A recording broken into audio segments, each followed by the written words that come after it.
Welcome to a Bestow TV production. If you enjoy our content, please click the subscribe button. To get notifications of new releases, ring that bell. Thank you, and away we go. Who's your favorite guy to team up with? Spider-Man. Why is that? Because he's got a lot to learn, and I like to teach. Bestow Productions presents Creative Continuity at Baltimore Comic-Con 2013. Get the latest news directly from your favorite artists, writers, and a few surprises. Tune in for Creative Continuity's coverage of Baltimore Comic-Con. We bring the convention to you. But don't you think Spider-Man, don't you think he's kind of stuck up about himself a little bit? He's got that whole, I'm better than you persona. I've noticed a change over the last couple of years. He does seem to have changed in some way. More, yeah. I can't put my finger on it. Something's different about him. He's got the skateboard, the slick back hair, it's... Nothing wrong with slick back hair.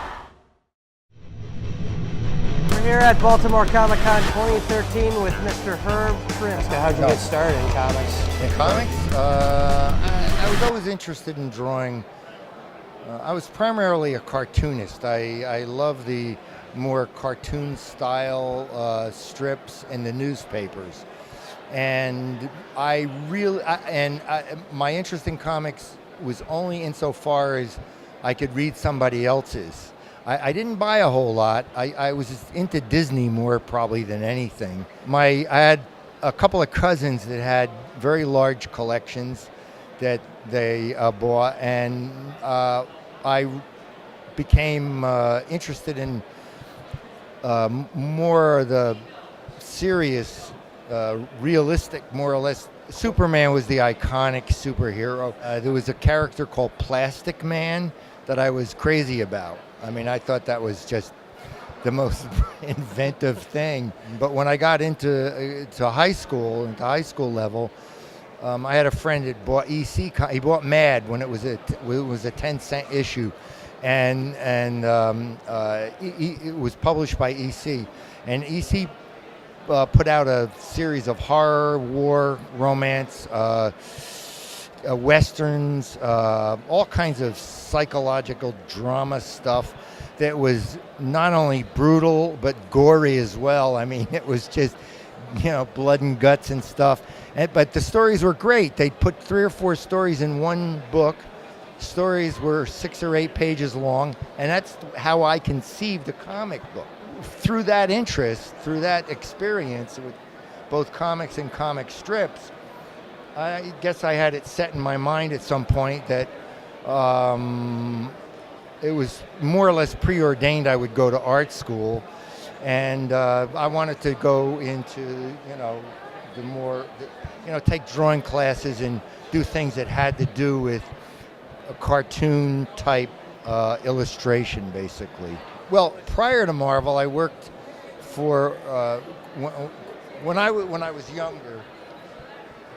A million years ago, not so long ago actually, those were the days of the military draft. So every young guy coming out of high school was subject to the draft once they hit the age of 18.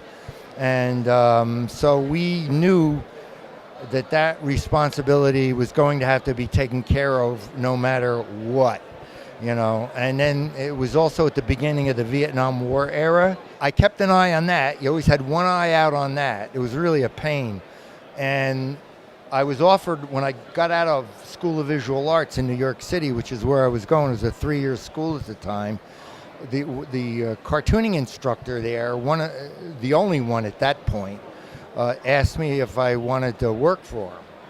And that was Tom Gill, and he worked for Dell Comics, Golke, and he was always trying to. He's very interested himself in syndicating a strip. He had experience in that. He had worked on syndicated strips. So I did. What I did was ink backgrounds for him until the military draft was right around the corner, and rather than wait for it, I chose to enlist in the Air Force.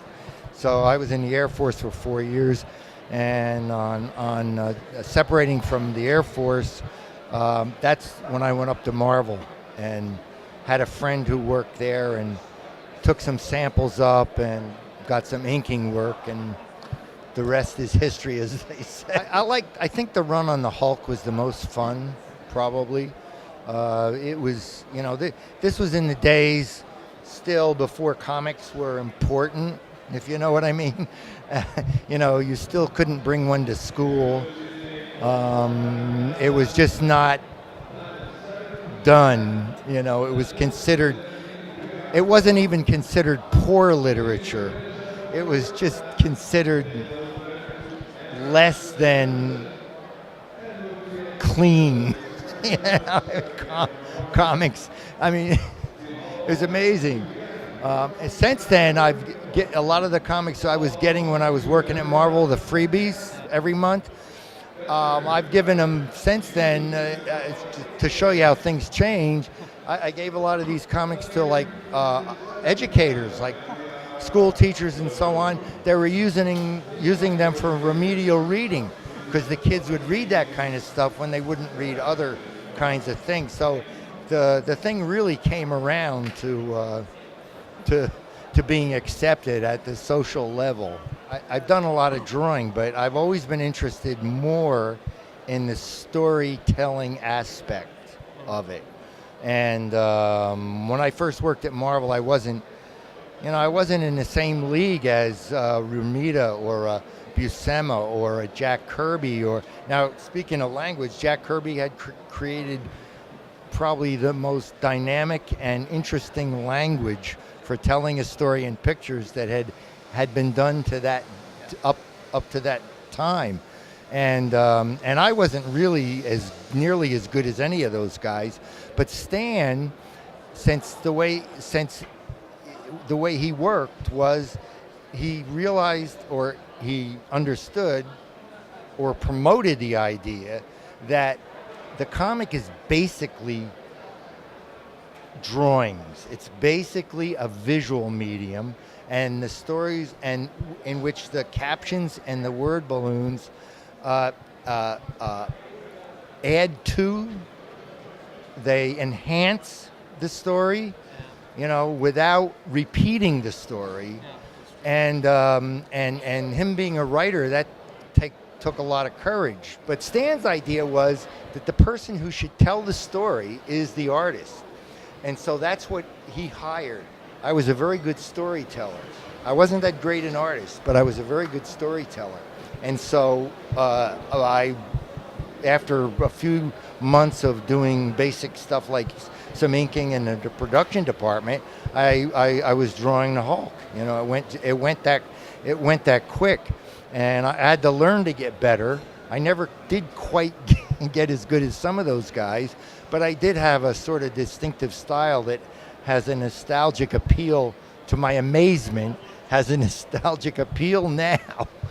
You were there during the bankruptcy? Yeah.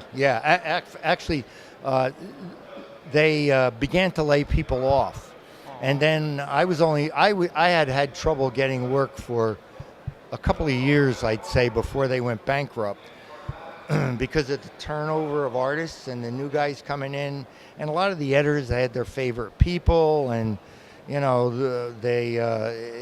it became tough, just tough to get work. Right up through Jim Shooter and Tom DeFalco, I was actually in good shape because they kept me working. Tom kept me working when I didn't actually have a regular title for quite a while. But I did finish with a regular title, which was Fantastic Four Unlimited, which was a quarterly book. And the book was breaking even, but eventually they canceled it. And when they canceled it, there was just no more work to go around. And it's just a month later, 2 months later, they went belly up anyway. So it didn't really matter. But they went through 2 or 3 very severe firing periods where they had to let people go because they couldn't afford to hold them anymore. My wife was encouraging me to go to shows because I was getting so many invitations. She said, you worked 30 years in this business, you owe these people something. You should really do that. I said, yeah, you're right, I will.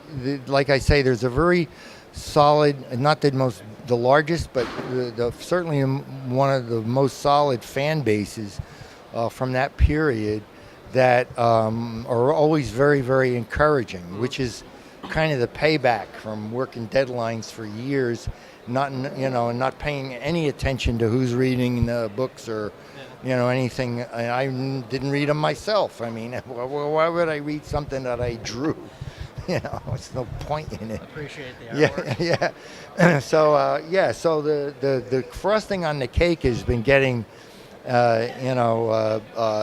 positive feedback, mind-boggling feedback from fans that were and still do read the books and have the books that were done back in the 60s through the 80s and into the early 90s. I mean, it's just mind-boggling. Thank you very much, Mr. Trimpe. I appreciate it. It's my pleasure. This has been Tommy Zimmer at Baltimore Comic-Con 2013, signing off. Snowball fight inside the classroom once.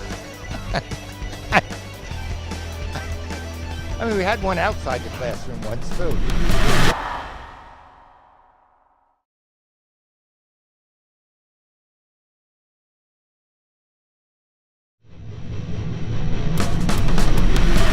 Watch Creative Continuity, Cartoons, Con Rewind, Mr. Lobo Does, and more on this channel.